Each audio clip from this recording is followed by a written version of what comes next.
ఎన్నికలలోపు ఎంత కుదిరితే అంత వేగంగా పనులు పూర్తి చేయడానికి ప్రయత్నించండి. నేడు కళ్యాణదుర్గం మున్సిపాలిటీ పరిధిలోని ప్రభుత్వ ఆసుపత్రిలోని మార్చురీ మౌలిక వసతులు పరిశీలించిన కళ్యాణదుర్గం సమన్వయకర్త ఎంపీ డాక్టర్ తలరి రంగయ్య గారు. కార్యక్రమంలో మున్సిపల్ వైస్ చైర్మన్ పని, స్థానిక కౌన్సిలర్ సుధీర్ గారు, వైఎస్ఆర్సీపీ నాయకులు, కార్యకర్తలు పాల్గొనడం జరిగింది.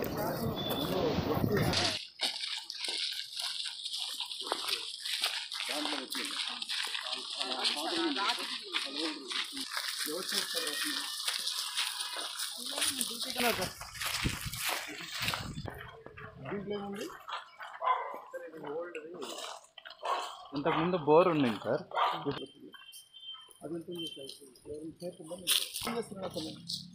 అంటే ఇప్పుడు పెట్టుకుంటే